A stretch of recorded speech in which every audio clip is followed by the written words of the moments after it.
It's a beautiful Monday morning. Good morning po sa inyong lahat, sa mga nanonood sa amin ngayon dito sa aming programang Ledipo Business Hour.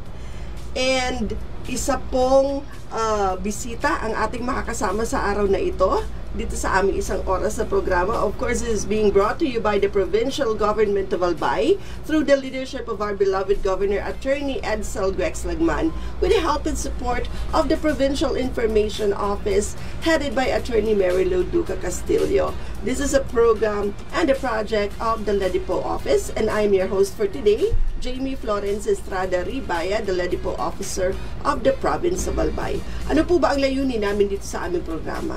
Gusto lang po namin ipakita sa inyong lahat na maganda po magbukas ng negosyo dito sa Albay, at sa pamamagitan po ng mga kwento ng ating mga bisita dito, marami po tayong matututunan sa kanila na iba't ibang lessons pagdating sa pagnenegosyo, kung ano yung mga usual struggles nila, kung ano yung mga pwede nating iwasan pag kayo na rin po ang nagbukas ng inyong mga sariling negosyo, at ano po ba yung mga best practices nila sa pag-handle ng kanilang negosyo.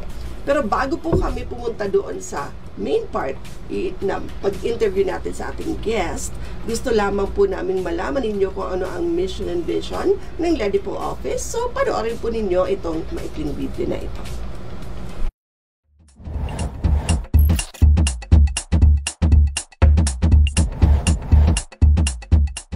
Mandates. The Local Economic Development and Investment Promotion Office is mandated to facilitate, prepare, coordinate, and execute local economic development and investment promotion policies, programs, projects, and activities in compliance with DALJ Memo, Circular Number 2010-113.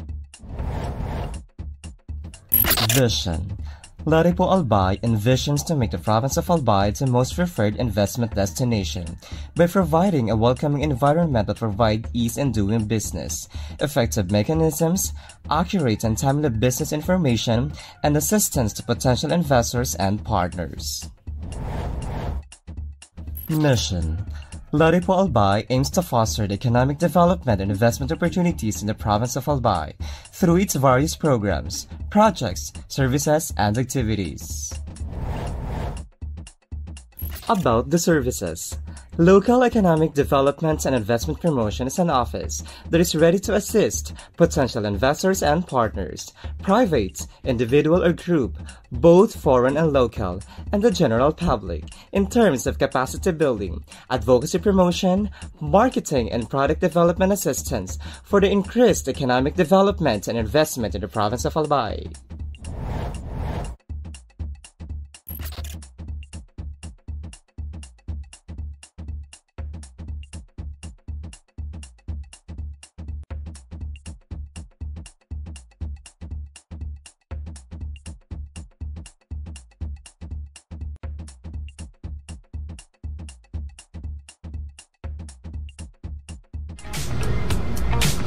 And we're back to the 44th episode of the Ledipo Business Hour. Magnegosyo tayo. Sa mga kabubukas pa lang ng inyong mga Facebook pages, magandang umaga po sa inyong lahat. And balik po tayo sa aming programa. Gusto lamang namin ulit mapatunayan sa inyong lahat that Albay can be the entrepreneurial hub of excellence, and we can also be the most preferred investment area, not only here in the region, but in the whole country as well. Last week po pala, gusto ko lang i-announce na nakapunta po tayo at naka-attend po tayo doon sa Orgulyo Can Bicol Trade Fair sa Shangri-La EDSA Plaza. Doon po ipinakita natin ang iba't ibang produkto ng mga Bicolano. And part po ito ng Department of Trade and Industry sa pagtulong po sa mga micro, small, and medium enterprises na maibida po ang kanilang mga produkto doon po sa Metro Manila. So, yun po ay ating sinuportahan sa pamamagitan po ng pag-attend at pagbigay ng message of support.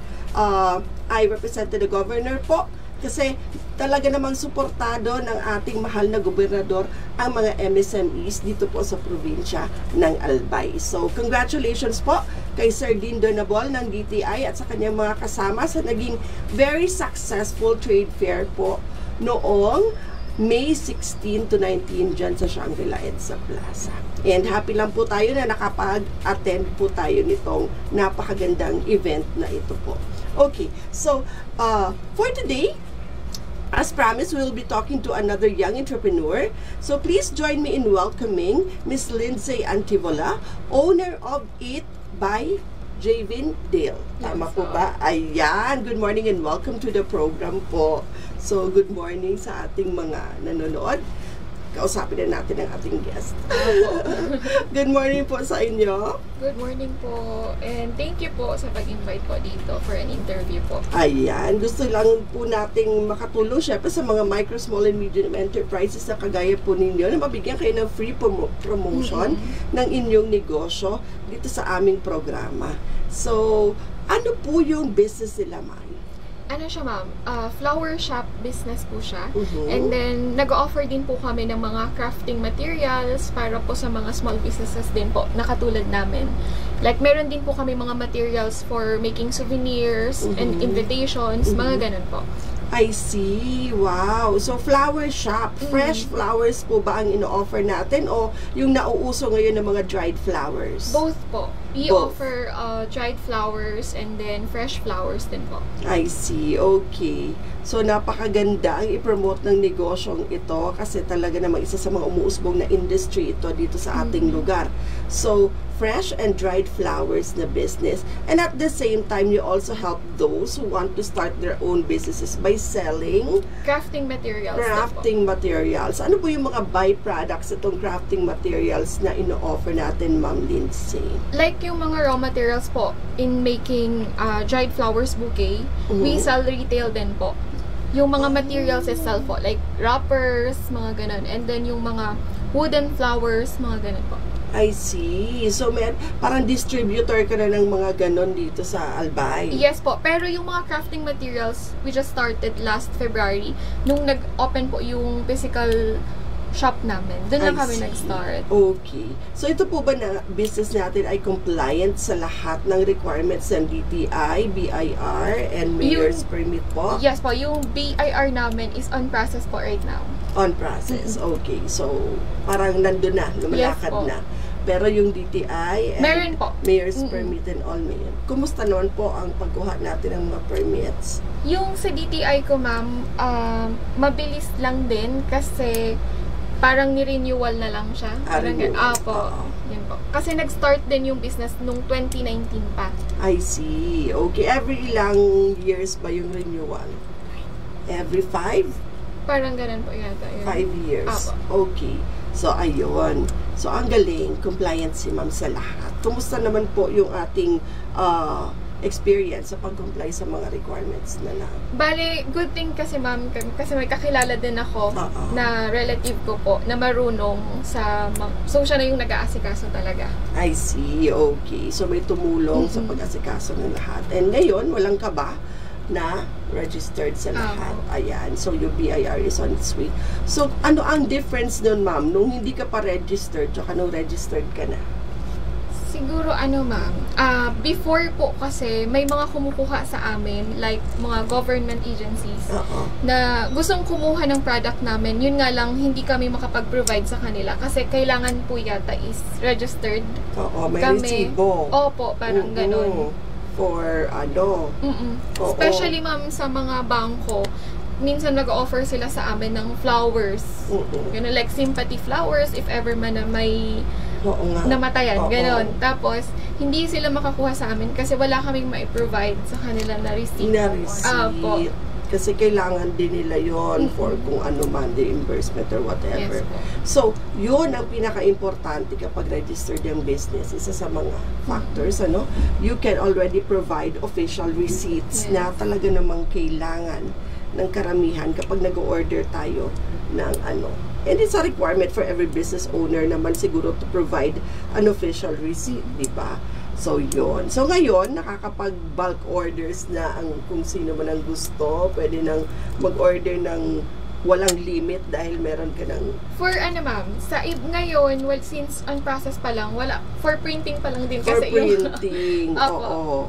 Okay, so receipt, ayan. Okay, kailan kaya natin ito makukuha sa tingin nyo?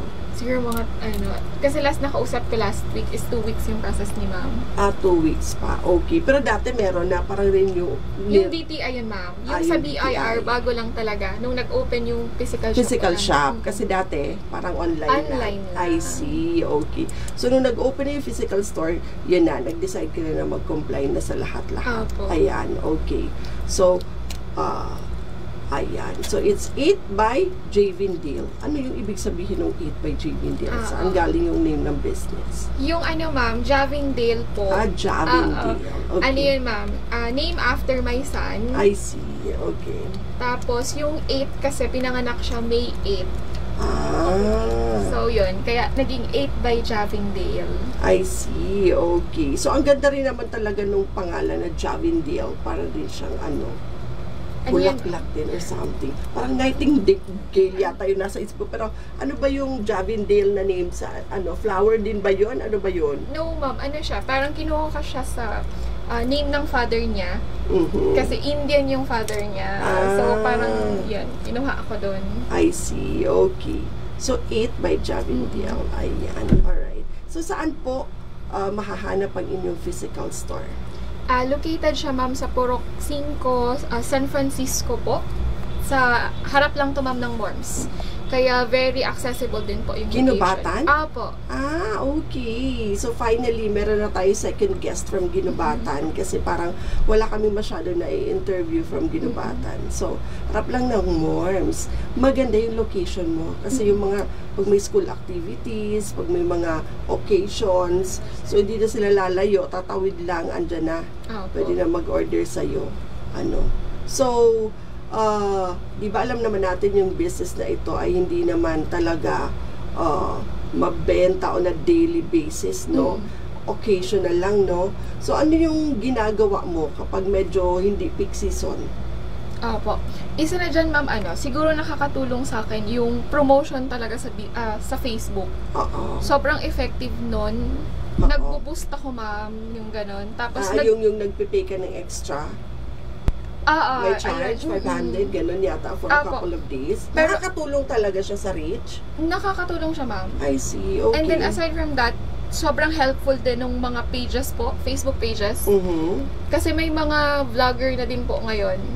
Diba na parang nakikipag-access sila in return of ipo-promote nila yung business mo. I see. Parang ganun po.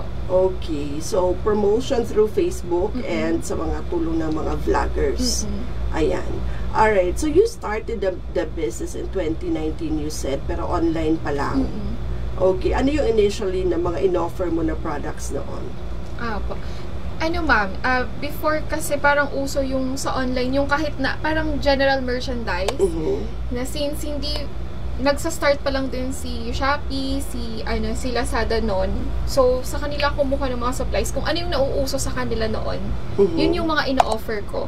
And then, halos every month, dapat sabi ko, may bago akong sinisell or may bago akong product. Hanggang sa dumating yung February, na parang Valentine's, tapos, sobrang nag-boom yung mga sinel kong flowers. Tapos, yun po. So, doon na siya nag-start. I see. Okay. So, wow, ang ganda naman talaga ng mga kulay na mga arrangements mo. So, yung mga arrangements mo na yan, parang pre-arranged na ba yan? O pag pumunta ako doon, pwede ako mag-order ng colors na gusto ko, pwede kong ipa-customize, ganun ba yung ginagawa mo? May mga pre-arranged na din kami, ma'am. Tapos, pwede naman po, on-the-spot arrangement. I see. So, itong pinapakita natin ngayon, ito yung iyong physical store. Apo. Ayan, ang ganda. All white, napakalinis tingnan ng iyong store. So, ano to? You deliver? Apo. Yan, ma'am? Yan yung sobrang nabenta nung Mother's Day. Parang nag-post ako noon 3 days before Mother's Day. Yung ganyang style ng arrangement. Tapos ito, ano to? Cake? Ano ba ito? Flower siya, ma'am. Fresh flower siya na nasa box. Round box? Round box po. Ang ganda. Okay. So, yan yung parang bagong uso. Nag-i-innovate kayo. Kung ano yung uso, yun yung ginagawa niyo. Sige, ano mga flowers po ba yung mga nakalagay dyan? Mix siya, ma'am, ng mga imported and then local flowers. So, meron kami dun sa arrangement na pinakita kanila, meron siyang mga gypsophilia. Yun yung parang ginagawa naming parang additional din na pampaganda dun sa mga arrangement. Ayan, may money bouquet pa. So, wow. Sana mabigyan din ako ng gano'n, nag-usip naman. Okay, price ranges po. Magkano yung pinakamurang bouquet natin ng fresh, tsaka yung pinakamahal na nagawa mo na ng bouquet of fresh flowers? Siguro ma'am, kaya binabalik-balikan din kami kasi meron kaming sobrang budget-friendly na mga arrangement. Yung ganun ma'am, mabibili mo yan, 98 pesos. Wow! And then, meron din kami 48 pesos. Kaya mabenta din siya sa mga students. Yung 48 pesos, para siyang may dried flowers na, and then, meron na siyang mga chocolates. Yung mga mini chocolates. 48 pesos. 48 pesos chocolates and dried flowers na. Opo. Ay, talaga namang maraming magliligawan kapag ganyan. Maglalakas sa manligaw kasi 49 pesos ay mapapasaya na nila yung mga nililigawan nila, no? Dried flowers and chocolates, 49 pesos. Napaka-affordable naman talaga. Hindi ka ba nalulugi dito sa sobrang mura ng iyong binibentang product? Hindi naman ma'am, kasi yung mga 48 namin na meron na siyang dried flowers, galing siya doon sa mga big arrangements namin. So yung mga excess doon, yun yung imbis ng itapon, kasi mga maliliit na siya eh. Kumbaga scrap na siya, yun yung nilalagay namin doon. Pero in good condition pa din naman siya. I see, okay. So, ang galing. Walang tapon. Kahit yung mga maliliit, ay nagagawa pa rin pera. So, mahusay. Ayan, diskarte ang tawag dyan, ano? So, 49. So, yung pinakamahal na arrangement na nagawa mo, magkano? Sa isang bouquet, ma'am, yung worth 10,000 pesos po. Wow! Yun lang yung hindi kami nakapag-picture ng maigi kasi on the spot yun. Parang kami sa mall, sa isang mall sa Legazpi, booth kami po, nagpap-booth kami doon last year, Valentine's, and then may nagpa-arrange po ng gusto niya sobrang laking bouquet. Wow! Tapos 10,000. Ano yung pinalagay niya dun sa sobrang laking bouquet na yun? Yun naman mga imported na flowers. Fresh flowers po yun. Fresh flowers. So, yung 10,000, mga ilang dosen ng fresh flowers ba ito? Sa pagkakaalala ko, ma'am, mix siya ng roses, ng China roses po. Tapos, meron din siyang, yun ma'am, yung gypsophilia, yung mga pang fillers namin, yung pinakita kanina ng mga fillers, and then mix siya, carnation, yung tulips din po, nagpalagay din siya noon. Kaya nag-range kami ng ganun din kataas. I see, okay, tulips. Ano yung difference ng China? Sa local rose. Oo, sa local rose. Medyo mas matagal lang yung buhay ni China rose, ma'am. Tapos medyo mas malaki lang talaga yung bloom niya. Literal na galing China itong roses ito? Lahat to, ma'am. Tawag? From China din po. China talaga? Mga imported to, ma'am. Wow, ang ganda. Yan ba yun? Hindi, ma'am. Hindi pa yan yun. Yun pero po yung local. ganda-ganda na. Ito mixed ng fresh and dried. Dried yun, ma'am. Dried lahat yun? And then wooden po. I see. Okay. Ang ganda. So, no Mother's Day, medyo maganda yung kitaan. Ito ba silk Satin, roses? ma'am. Satin roses. Ribbon. Maganda rin pala yung ribbon rose, no? Parang ang galing. So, ngayon, nauuso, may mga nakikita ko yung mga, di ba, mag-graduation. Yung mga, ano yung tawag doon? Money lace. Money lace. Meron ka rin ba nun? Meron po kami. And ipopost pa lang namin siya ngayong kasi parang kaka-recharge lang namin from Mother's Day. I see. Okay.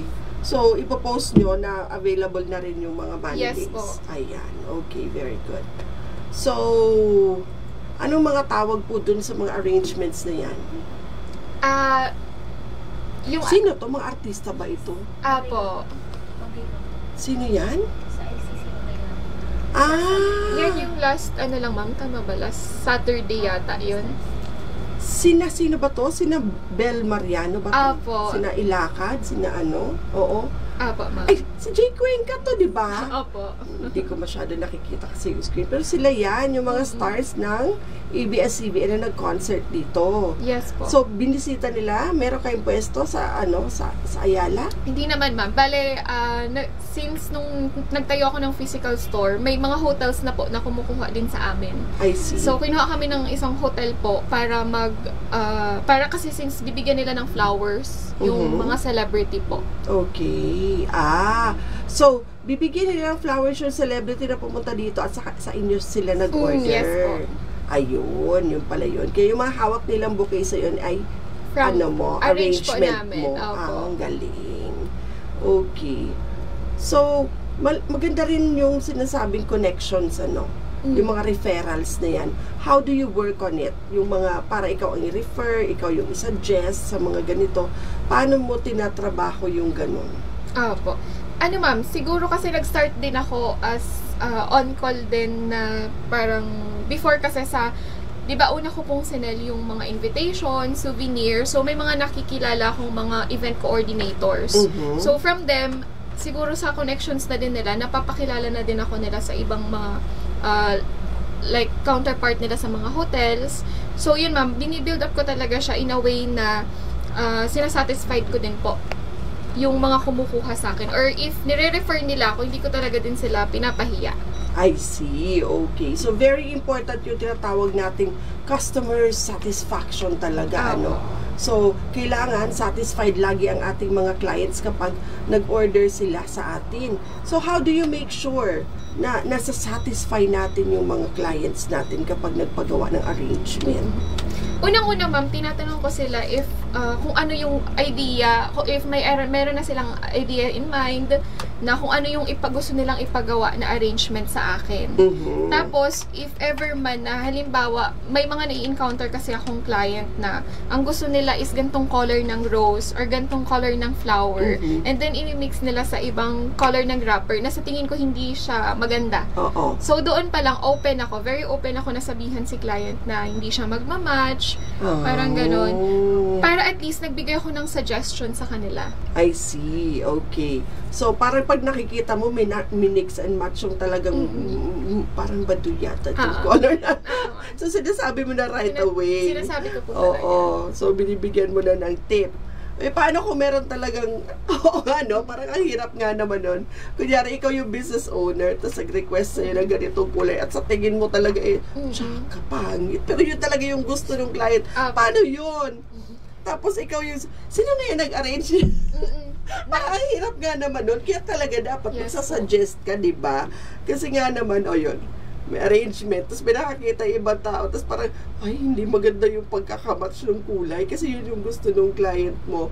Tapos, saan ka nagpagawa? Tapos sabihin, di ba, parang may reflection nga naman yon sa'yo as the one who arranged the flower. So, dun pa lang, talagang kailangan ng maging open. Very good. Ano pa po yung mga practices na ginagawa ninyo? Siguro din, ma'am, very effective din sa amin na yung mga pre-arrange namin. May mga samples na kaming pinapakita sa kanila.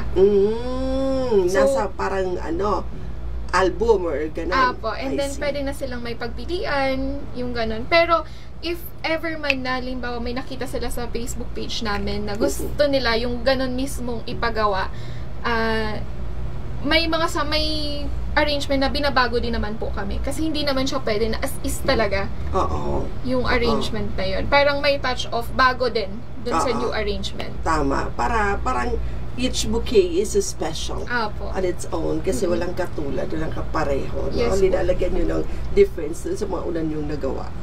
And then siguro personalized ang kanilang arrangement. Okay. So, ano yung mga so far na encounter mo na challenges? Bakit hindi ka agad nag-open ng physical store? Yun, ma'am, nabanggit mo kanina na parang peak season lang, diba? Si flower shop. Yun yung una sa naging challenges ko before. Iniisip ko if pag nagtayo ba ako ng physical store, mami-maintain ko ba siya sa mga buwan na hindi siya parang hinahanap, ganon.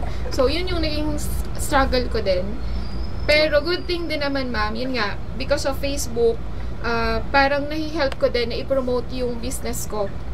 Parang doon ako nakakahanap ng mga client na for weddings, ganon, yung sinusupply sila during the months na hindi gaanong hinahanap yung mga flowers. I see. Okay. Oo nga naman, kasi weddings ka.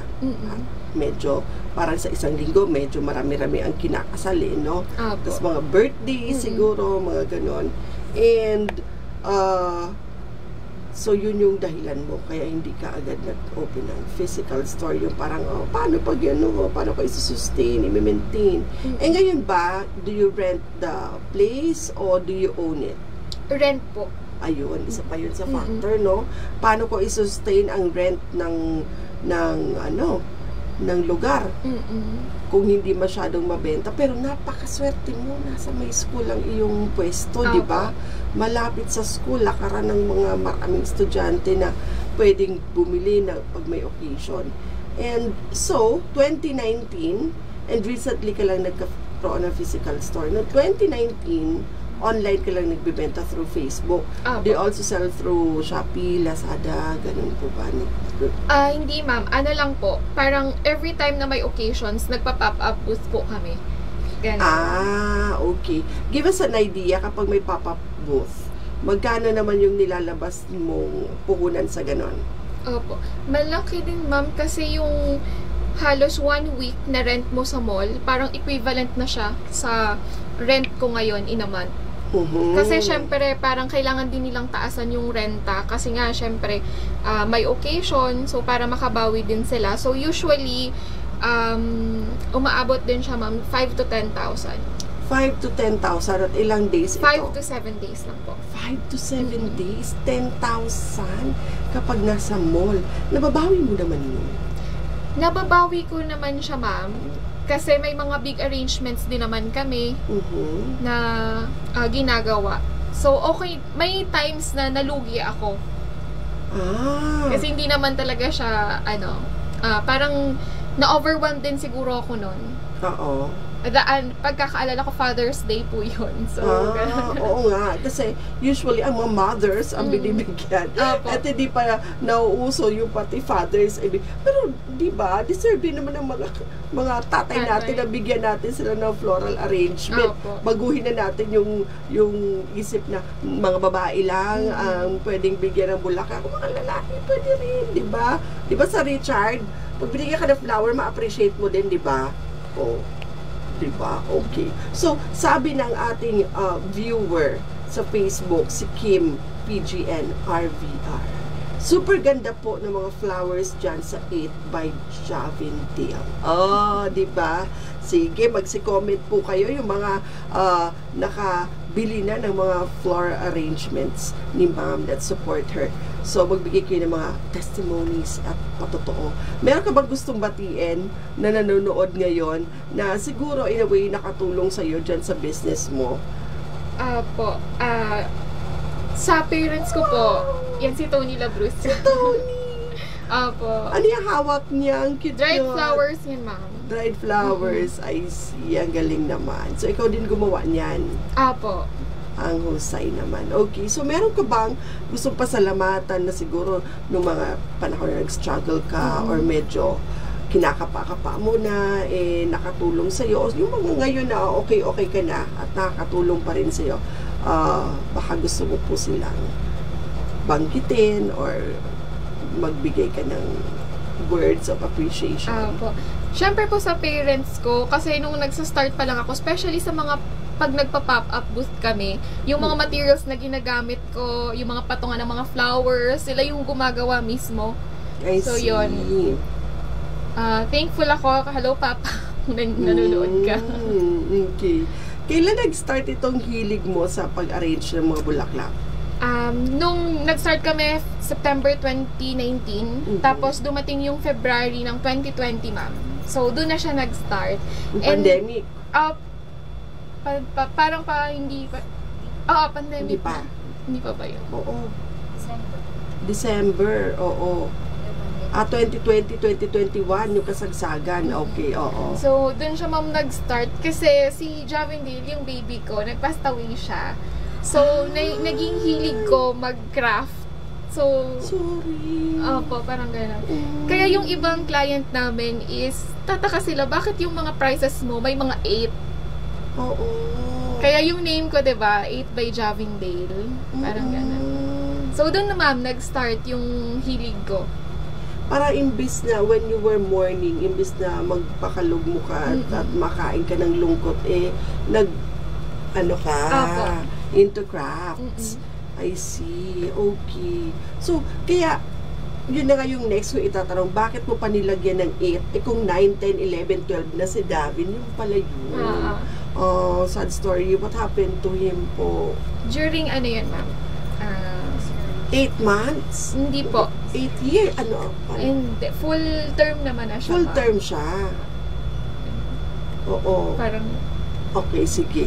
Ayan. Okay, 8 by Javindale. So, Angel na ngayon si Javindale. I see.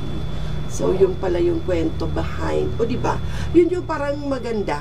Na gustong-gusto ko talaga dito sa program natin na to whenever I interview talaga mga business owners. Kasi, di ba, like, yung mga supporters mo, yung mga bumibili sa store mo, parang 8 by Javindale, ganyan. Pero hindi nila alam yung kwento behind the name of the business. So, through our program ngayon, parang pag nakinig sila at bumibili sila ng flowers, mas meron silang deeper understanding and appreciation kung saan nanggagaling yung mga negosyante natin sa ano yung mga naging nila, inspiration, motivation, and di ba, kahit medyo sad yung yung ating story, pero natuturn mo siya into a beautiful memory kasi nga, nagpo-produce ka ng mga magagandang bagay and you turn it into a business and it always reminds you of your baby, di ba?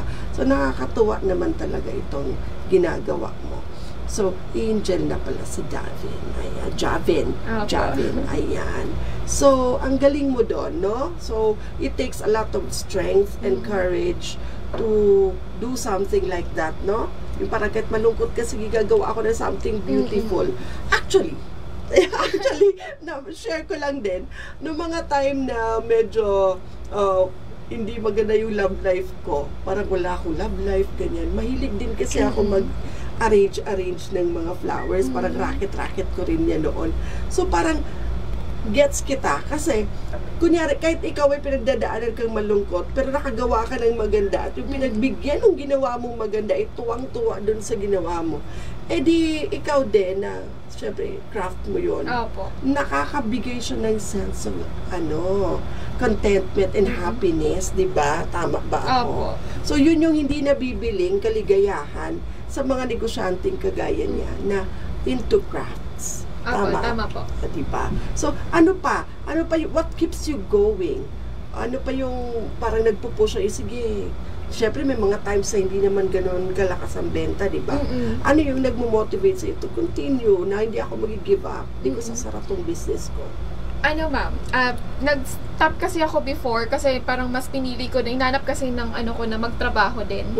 So, parang 2022, nag-stop ako, and then dun sa online shop ko, ang daming nagme-message. Hindi ko na siya na-open. Tapos hanggang sa one time may nag-message sa personal account ko na hinahanap kita kasi parang ikakasal na daw siya. Parang ganon. So parang dun ko naisip na why not i-continue ko pa kasi may mga client ako na hinahanap pa din. Yung gawa mo. Opo. Parang yun si sir, hinanap niya naman ako kasi during nung sila pa lang, mag-boyfriend-girlfriend pa lang sila, umu-order siya sa akin.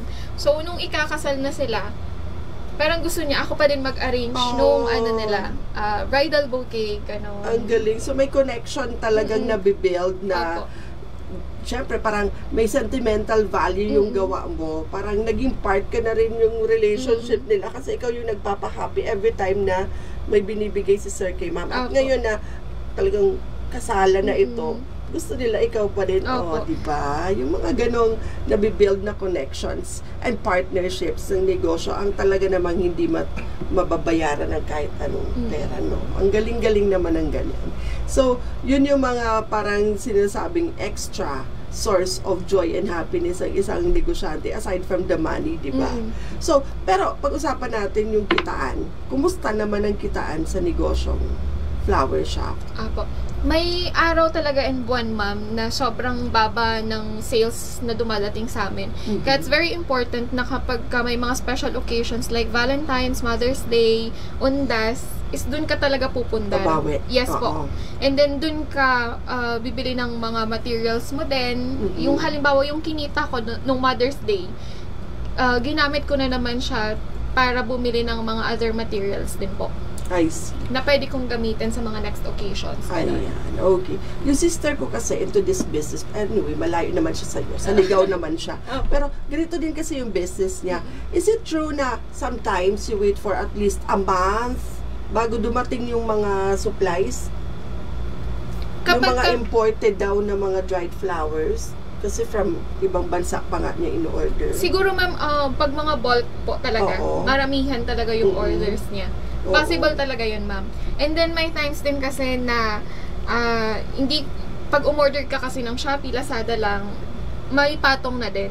So, may yung price niya is parang hindi na din siya pwedeng mapatungan pa kasi sobrang mahal na. So, yung mga ibang dried flowers na in-order talaga, ini-import talaga from China, yun yung medyo matagal po talagang dumating. Matagal dumating. So, ikaw, meron ka ng mga local suppliers dito? May Apo. Meron na. Before ako nagtayo ng physical shop, nag-ikot-ikot din ako sa Tangwa, ganun. Doon din ako kumuha. So, hindi na kailangan mag-angkat kasi meron na ditong mga local suppliers na din. Apo. Ang alam mo ba, dito rin ginagawa yung mga dried flowers sa Philippines? Meron nang gumagawa dito? Depende, ma'am. Pag local dried flowers, meron po talaga dito. Pero yung mga, meron din kasi tayong tinatawag ng mga imported dried flowers. So, yun po yung, talaga. Parang may mga cotton flowers pa yatang wala yata nun dito, no? Apo. O yun yung mga nakikita ko sa kanya. Din sa kapatid, shout out na nga rin natin si Joy na may-ari ng Blisco, pero sa Ligaw naman yun, malayo-layo na mga yun. Parang ko na nga siya, ma'am, yung flower shop na yun. Sa kapatid ko yun, si Joy, si Blisco, BL. Magkamali pa ako, basta Blisco, alam mo na. Ayan, so yun, kaya medyo may mga konting alam ako kasi naririnig ko rin naman siya. Pero, hindi ba ikaw naka-experience yung talagang nakikita ko paltos-paltos na yung kamay niya minsan sa dami ng ginagawa? Ikaw ba mismo gumagawa o meron ka rin na ring staff? Lahat ng arrangement, ma'am, na makikita mo dun sa shop, ako talaga lahat. Ayun, parehas nga kayo. Siya talaga lahat eh. Kasi, yung sabi niya, pag may ibang tao daw, na hindi naman ganun ka-skilled, iba rin kasi skilled din siya eh. Apo. Tapos magbabayad daw siya, hindi naman daw na-achieve yung gusto.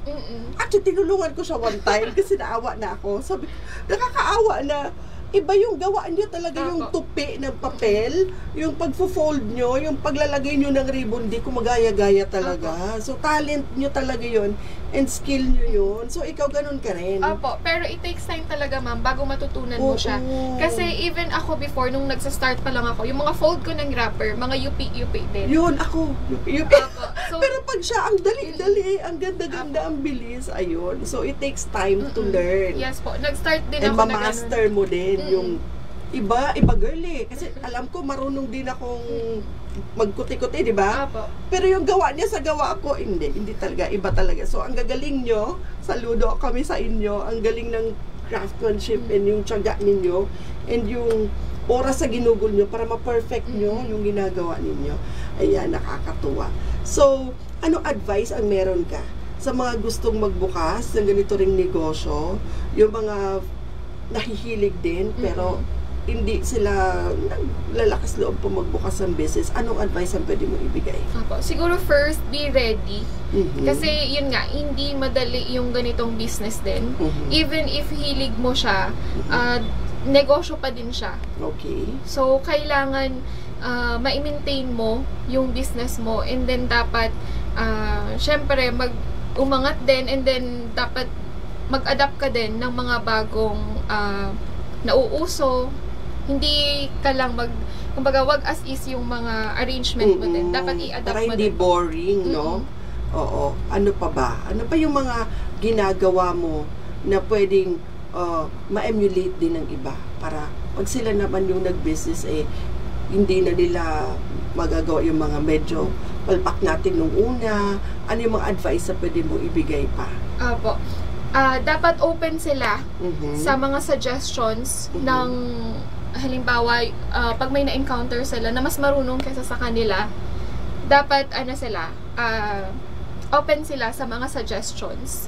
And then, halimbawa, kasi nangyari na din sa akin, ma'am, gumawa ako ng invitations before. Hindi nagustuhan ng client ko yung ginawa ko.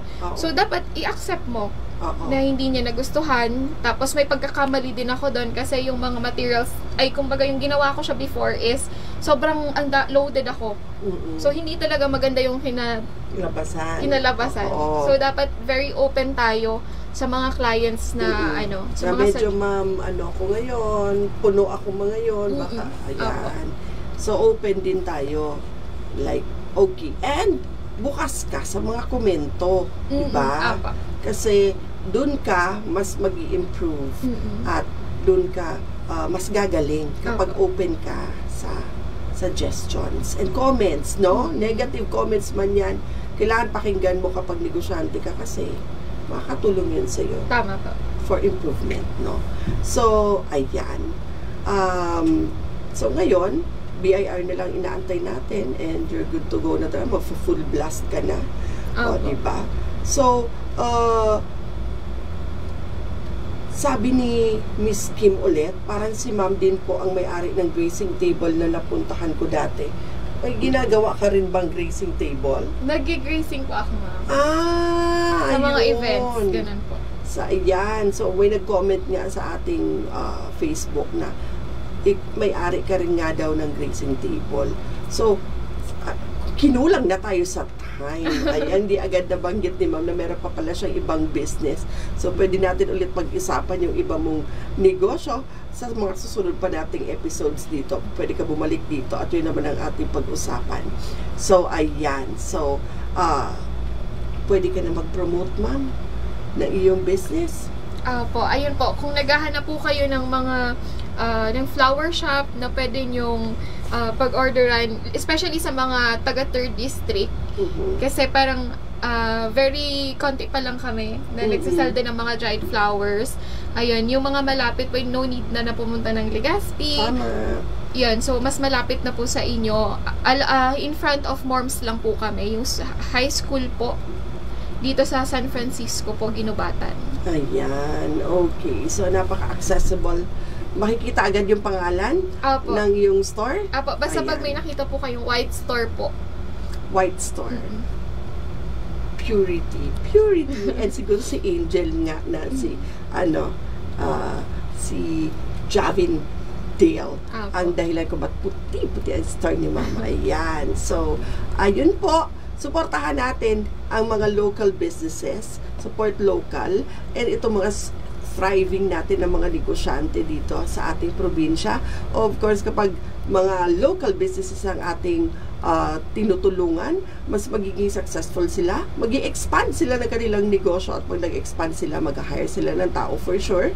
And pag nag-hire ng tao, mas maraming buhay ang magiging maganda kasi eventually makakatulong ka na sa mga ibang pamilya para magkumanda yung buhay nila through your business, di ba? So, tingnan natin sa mga susunod na panahon, malay natin, di ba? After mga ilang buwan, mag-hire ka na rin ng staff na tuturuan mo na makagawa din ng mga ginagawa mo. So, yun. Mafe-feel mo na siguro talaga nun yung success kapag ganung levels ka na, no? So, malay natin, di ba? Kasi magaling ka nga. Like you said, marami ka ng mga parokyano na bumibili sa'yo. So, who knows, no? Meron ka pa pang gustong i-share na message sa ating audience ngayon? Or tips or whatever? Sige po, go ahead po. Ayun, ma'am. Sa lahat ng gusto mag-start ng flower shop, basta keep going lang. And then, lagi niyong tatandaan na yung mga if kayo yung makaka-receive ng mga in-arrange nyo, if magugustuhan nyo ba siya. Parang ganon. Kasi parang yun din, ano yung gusto mong ma-feel ng pagbibigay ng flowers na yun. So, ikaw mismo, magugustuhan mo ito. Feeling ko, maganda tong ginawa ko. Doon pa lang, masasabi mo na. And yun nga yun, di ba? Yung joy. Yun naman nakukuha mo by spreading happiness through your craft. Ayan, yun yung ating dito sa negosyong ito. Ayan, so, ayan, isa na naman batang-batang babaeng negosyante ang ating nakausap ngayon sa isang oras ng Ladipo Business Hour. Magnegosyo tayo. Sana ay meron kayo natutunan sa amin dito sa aming programa. Sana na-inspire namin kayo, na-motivate namin kayo na magbukas na rin ng sariling negosyo ninyo, just in case you're also into crafts and arts. So, maraming salamat po, Ma'am Lindsay, for being with us today. Miss Lindsay Antivola of 8 by Javindale for being with us today. Thank you so much again to Governor Attorney Edsel Guexagman for supporting the Ledipo office, and to Attorney Mary Lou Duca Castillo, all your staff here at the Provincial Information Office, most especially to Sir Richard Bobis here, our technical staff, ang lahat ng staff ko sa Ledipo office, kay Ella na lagi nakasuporta sa akin dito, and of course to Kuya Mark for inviting you for today na maging guest namin. Maraming salamat po sa inyo lahat at sa mga patuloy na nanonood ng Ladipo Business Hour. Thank you, good morning, and may you enjoy the rest of the week. Kita po tayo ulit sa Wednesday, same time po, 10 a.m. to 11 a.m. for the 45th episode of the Ladipo Business Hour. Thank you po for watching. See you again on Wednesday. Have a great day. Enjoy the rest of the week po.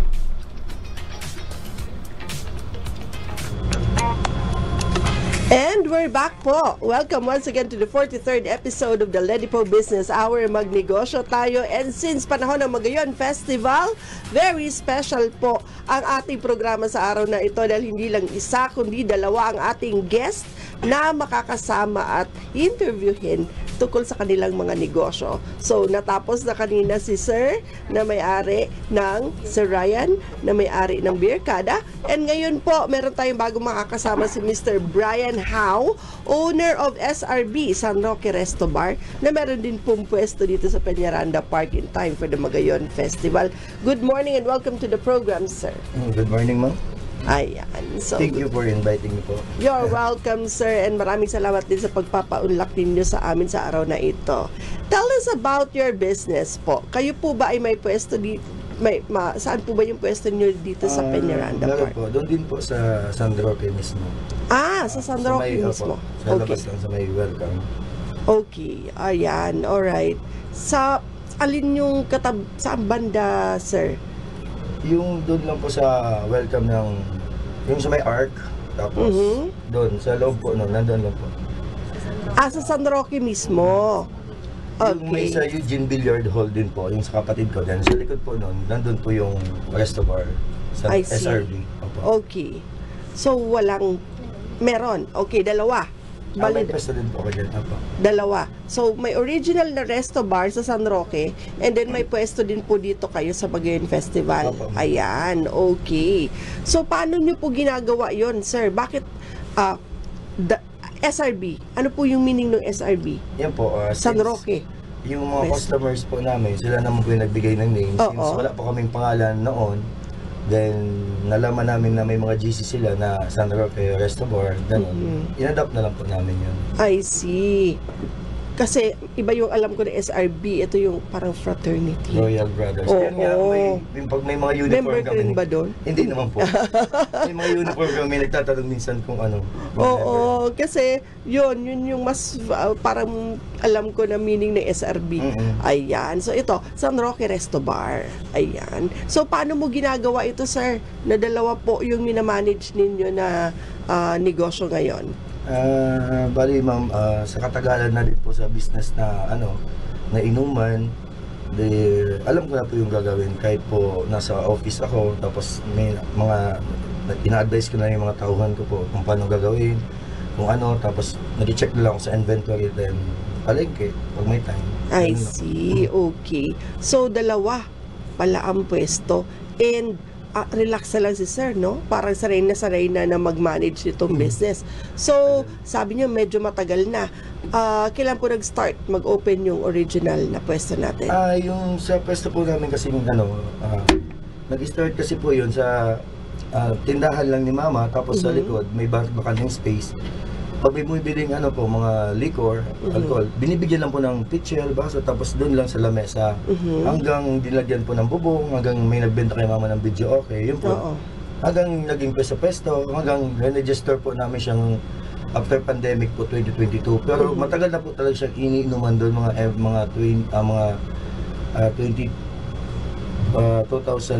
mga ganyan po. Naiinuman na po siya ng mga taga doon sa amin. I see. So 2008, originally part lang muna siya ng tindahan ng mami mo. Parang bumibili lang, tapos pumwesto na din doon. Tapos eventually, nung talagang na-prove mo na successful yung business, saka kayo nag-register ng business.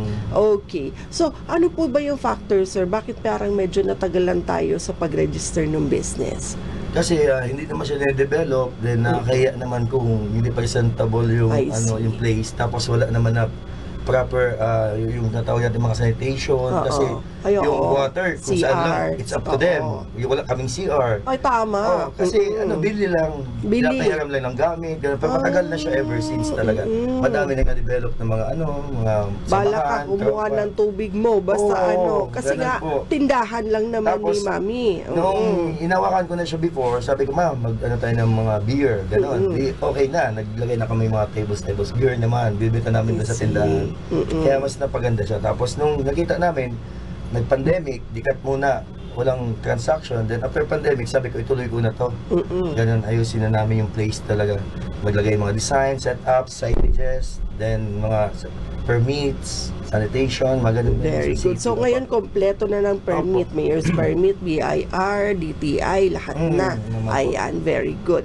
Okay. So ano yung advantage ngayon na kayo ay kompleto na dito sa mga requirements ng business? Siyempre, of course, nandiyon na yung legit na yung business mo. You can do everything. Yung pag-advertise, pag-promote. Tama. Then, you can do ngayon, excuse me, the privileges na pag magkaroon ka, you're going to be invited like this. Yes. Na, tapos you can be invited also sa city pag may mga public hearings sila regarding sa mga businesses, regarding sa kasi legit. Yes. And you will be notified by the events in the city. Can be invited. You can be invited also. Hindi ka na patago-tago pag may mga dumadaan-daan na Of course, ma'am. Ayun. And especially, nasa resto bar tayo, kapag may mga conflicts tayo, sometimes may mga makulit. Okay, hindi na maiwasan yan Nandiyan agad tayo yung tulong ng ating public, barangay officials, PNP. You can right away call them. Kasi legit. Yes, you can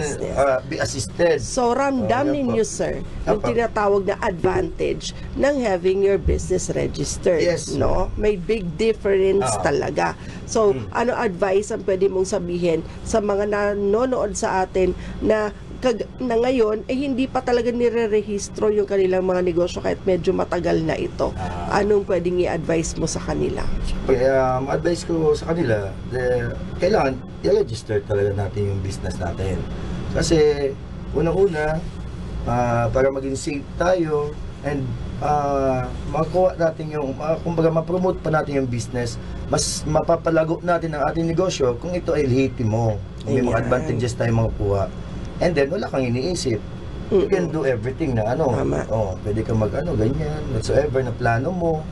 Walang limitation. Kapag hindi registered ang business mo, parang nililimit mo lang yung sarili mo, ang business mo na hanggang dito na ako, ito na lang kaya ko.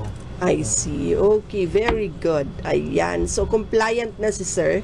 Kaya, mas ramdam niya yung pagbabago nung naging rehistrado na siya. Kumusta naman po ang naging proseso ninyo ng pagrehistro ng negosyo? Kayo po ba'y nahirapan? O okay naman po yung pag-assist sa inyo ng mga iba't ibang agencies and ng LGU? Sa ngayon po, actually, maganda talaga siya sa city because nagkaroon tayo ng na-promote nila yung one-stop shop na tinatawag. So, nandun na lahat. Yung Bureau of Fire, City Engineer. Like, na before, hindi naman yun implemented. So, ang hirap talaga. Pupunta ka doon, punta ka dito, ganyan. Ngayon, one-stop shop. So, maganda po yun. Nagka-problema lang po ako since ang business namin is involved ang liquor.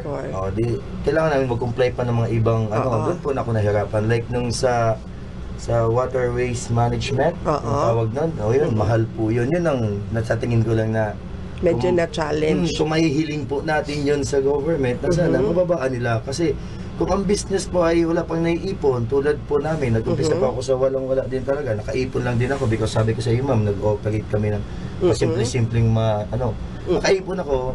So, nakakomple ako noon. So, can I tell the amount? Can I share it? Yes po. Umabot ako lang almost mga 55,000 doon for just that permit na water waste management, because the first step you're going to do is you're going to the city, and afterwards they will give you the requirements, and once you receive the requirements, one of those requirements nakalagay doon na you should have attended seminar, and pag nag-attend ka ng seminar, you will be magiging kang control officer, PCO, pollution control officer, and that will be, you're going to pay again for that permit, and that PCO is what we call this, required in every establishment according to them. So nag-comply ako doon, and after complying all these requirements po, pumunta ako sa DENR ba to? Under DENR ba yan doon sa Arawis? Pagdating mo doon, malalaman mo na these requirements is only one of the requirements that they need.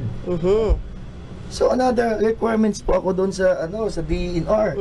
Then pagdating mo doon, you're going to maghanap ka ng engineer na magagawa ng plan ng water waste mo. Iba pa yung sa plan ng sa mga septic, mga ganun, and yung mga testing. Basta overall, ma'am, aabutin ka ng 55K. So if you're a small establishment, how can you pay 55,000, which in fact that is already your capital? I see. Yes, okay. ma'am. So, dun po medyo naging challenge. Yes. Pero, pag inisip mo, bilang isang negosyante, and if you care for the environment as a business owner, kailangan din talaga in the long run. Diba? Parang sa una, medyo mabigat yon, pero feeling ko, in the long run naman, it will be beneficial for you, and at the same time, the community and the environment. Kasi, hindi nga naman tama yung solid waste management natin. Parang ikaw din yung mahihirapan nun, di ba? Para kung hindi tama yung lagay mo ng sewerage, yung mga ganon. Kaya siguro, ganun din yung nire-require nila. Tsaka kailangan na alam mo rin yon as a business owner kung paano i-manage yon. And advantage yun sa'yo na meron kang ganung certificate, di ba? That's why, ma'am, ang sinasabi ko lang naman is yung amount. If ever, ibaba yung amount. Yung mga ibang mga other charges na nila. Like, sige. Okay. Pero meron naman kayong mga groups, di ba, sir? And they listen to you naman, di ba, sa mga negosyante. Ay, hindi ko po alam. First time ko lang itong First time. I see. Natanong nyo lang din po. Yun lang din yung medyo nabigla ako na. Okay. You're free naman to express your how you feel about certain things dito sa business. Kaya nga po natin to din ginagawa para magkaroon kayo ng platform to voice out whatever po yung sentiments na meron kayo as a business owner. And hopefully po makarating naman sa mga kinauukulan. At sana hindi ko na naman po sila ma-offend. Ano ko lang naman po yun. I hope opinion, You're entitled naman to your own opinion, and yung sentiments nyo nga, parang, di ba? Kasi kanya-kanya naman tayo ng pag-accept ng mga yung mga nire-require nila na pero syempre, I respect you, sir, kasi nag-comply pa rin po kayo kahit medyo challenging yun. Pero I'm sure na in the long run it's for your own good and for the business din and the environment. For Mother Earth. Mother Earth, yes. For Mother Earth. Alam ko naman po yun. Pero sige, malay mo, mapakinggan tayo ng mga nasa pwesto, and pwede natin yan siguro pag-usapan one of these days po, di ba, sa mga negosyante. Syempre, yun din yung isa na gusto naming marinig sa mga business owners. Ano po ba yung mga hinaing ninyo? Ano po ba yung mga challenges na, syempre, lalo na sa leadership ni Governor Attorney Edsel Grex Lagman, pinapahalagan niya po at nire-recognize niya kayo ng mga negosyante na very important part po kayo ng local economic development. Malaki ang tulong ng mga negosyo dito sa probinsya ng Albay sa ating pag-asenso at pag-angat ng buhay ng mga pamilya. Kasi nakakatulong po kayo talaga ng malaki sa ekonomiya. So, syempre, yun ay sinasabing hindi yun mapupunta sa mga binging tenga. Kaya nga tayo may programang ganito para kahit paano marinig yung ating mga sentimento. Pero sir, like you said, medyo malaki yung nilabas natin for the business. Ikaw ba ay nakapag-ROI na? Bago ako nag-start, ma'am, ng ganyan, yung ginamit ko po is from sa ano ko na po, sa profit ko na po. Opo. Yung sa tingin ko na mas siya, sabi ko, it's better to get all the requirements para maging maayos na kasi after pandemic, may tayo talaga noon. Sabi ko, kailangan, excuse me. So, yung pinuhunan ko po ngayon is already from my investment na. Kasi nag-start nga po yun, sabi ko sa inyo, sa maliit na lamesa. I see. So, nag-ipon muna kayo ng kita nyo nung hindi pa kayo registered at yung kinita nyo doon, yun na yung ginamit. Kumbaga, hindi kayo nang hiram, hindi mo kayo nakapag-ipon, ma'am. Nag-ipon muna. I see. Nakapag-ipon, tapos after pandemic, kasi nag-pandemic po, since wala naman, then of course, may sweldo naman ako ng pandemic kasi government employee din ako. Okay. Then, ginawa ko ng permit, everything. So, kung susumahin pa din, ma'am, hindi naman ako, ma'am, talaga nakapag gastos na. Oo, kasi yung ginawa ko noon, ma'am, na strategy, binibigyan ko ng sweldo yung sarili ko, tapos yung tagahugas ko lang, isa lang noon tagahugas lang. No, yun, hanggang nakailangan na ng katulong na serve. Ako kasi yung nagluto. All around. Galing. Tapos binibigyan ko ng sweldo yung sarili ko, tsaka yun. And then, pag may savings, iniipon ko, hanggang naipon, bili naman ng isang lamesa, bili naman ng upuan, Yoratex, bili naman hanggang kailangan na mag-design, ganon.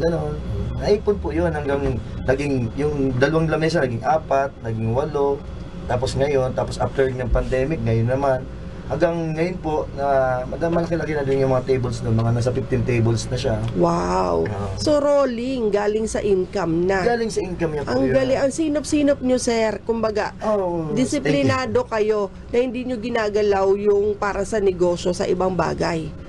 Yun ba yung isa sa mga strategies nyo, sir?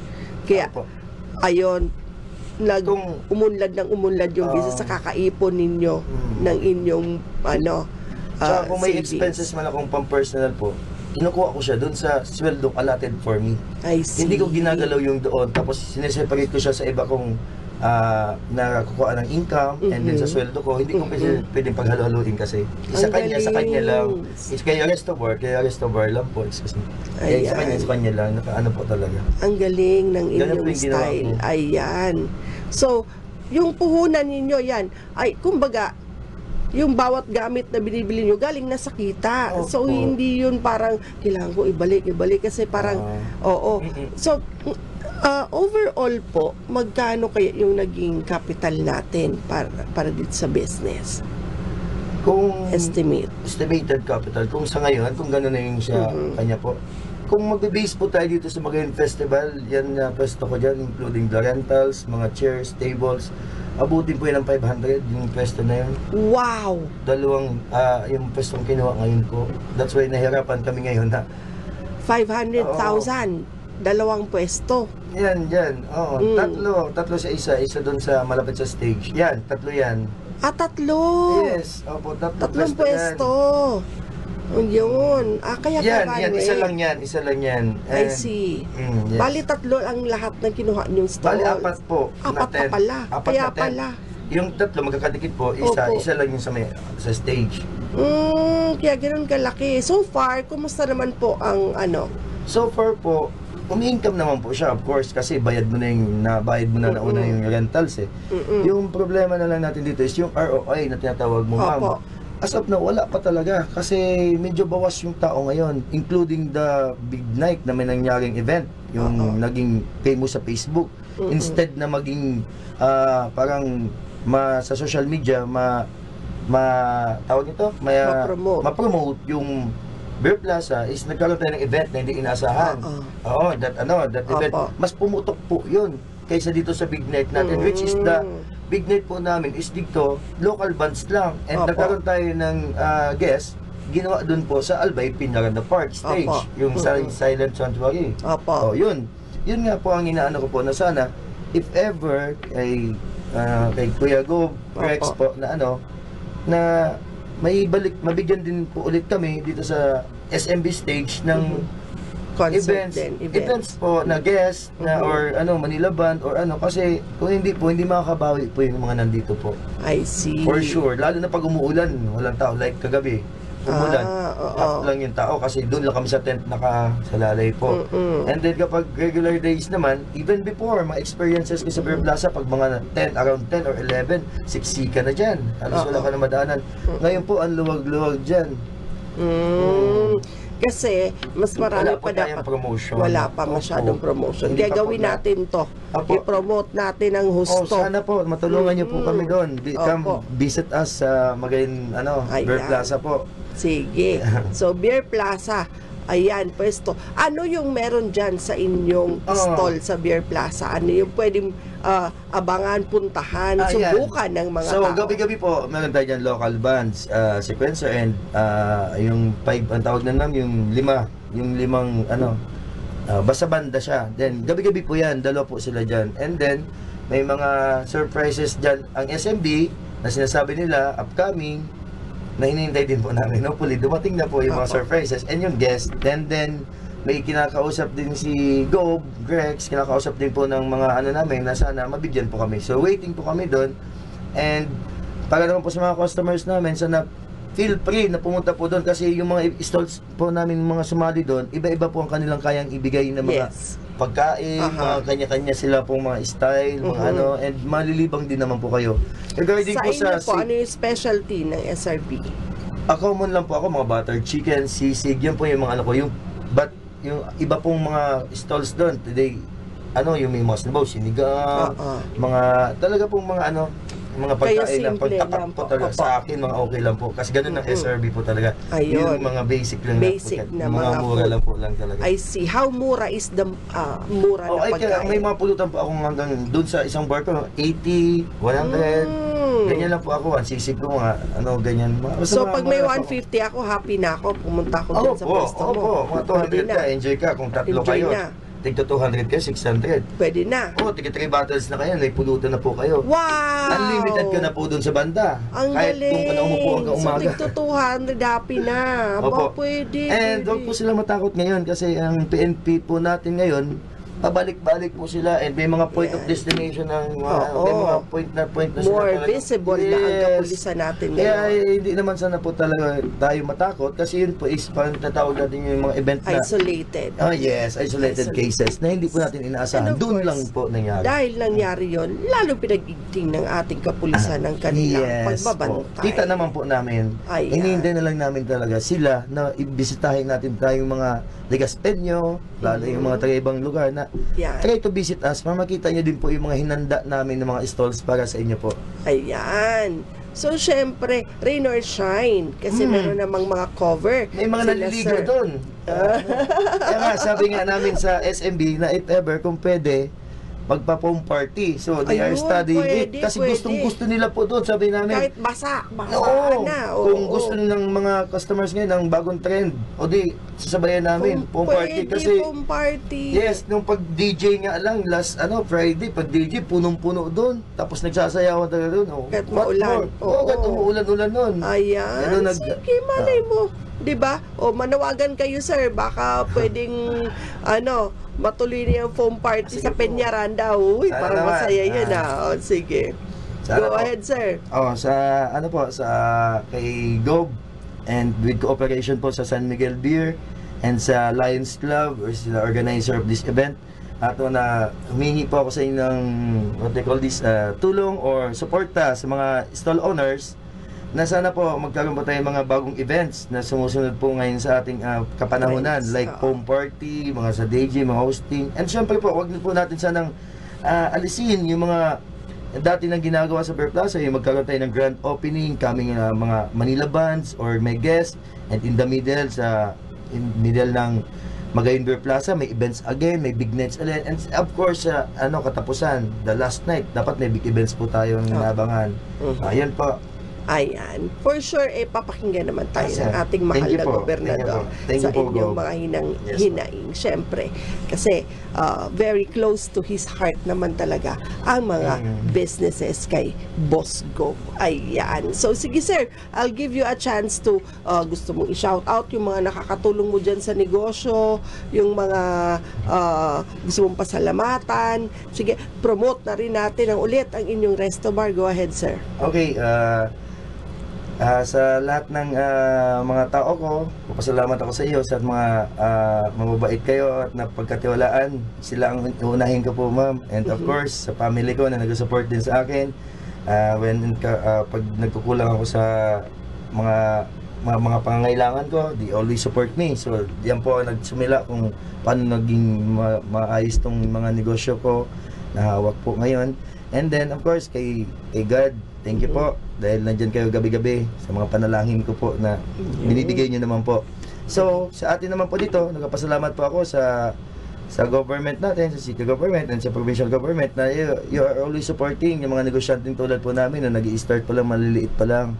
So, hopefully, mapatuloy po natin to. Salamat po. And then sa mga organizers na nag-conduct ng mga gandang events like sa Lions Club, San Miguel Beer, salamat po sa inyo. GovGrex again, thank you po sa pag-push nyo po nitong Magayin Beer Plaza na tuloy ulit itong Magayin Festival. Salamat po. And sa city naman po, thank you po for allowing us to put there in Albay, Piñaranda Park.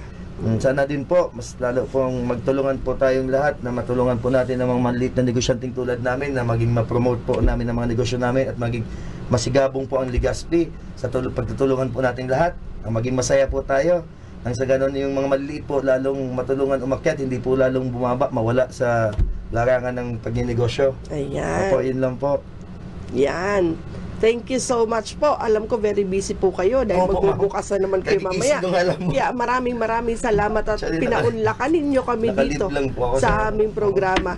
And ayun sir. So yun, layunin talaga ni Governor Attorney Edsel Opo. Dexagman na makatulong sa mga micro, small and medium enterprises. Yes, thank you. Ganun na rin po ang aming opisina sa LEDIPO. Gusto namin matulungan kayo, ma-promote kayo ng libre, kaya po namin ito ginagawa. We don't ask for anything in return, sir. It's our pleasure to help you and to promote your business. Thank And you. syempre, pag mas marami tayong na-inspire na mag-open din ng mga business dito sa programa opo. natin, marami tayong mai-employ, marami tayong matutulungan ng mga tao. At sabay-sabay tayo angat at uunlad ang buhay. Ayan. Thank you so much. So maraming salamat, Sir Brian. Ay. Thank you for being with us. Thank you again to Attorney Mary Lou Duca Castillo for allowing us to use this studio. Sa inyo pong mga mababait na staff, Sir Richard Bobis, PIO staff, my LEDIPO staff, Ella for being with me here today, and to Marlon and to Zach for inviting our guest for today. Sa inyo pong lahat na patuloy na nanonood at nag-aabang sa amin dito sa LEDIPO Business Hour, and sa mga laging sumusubaybay, maraming salamat po sa inyo. Hope to see you again on Wednesday. Again, our program is Monday and Wednesday from 10 a.m. to 11 in the morning. Sana po ay meron kayong natutunan sa aming kwentuhan dito sa isang oras na aming programa. Maraming salamat. God bless us all. Have a great day. Enjoy the rest of the week po. Bye and thank you for watching. Thank you.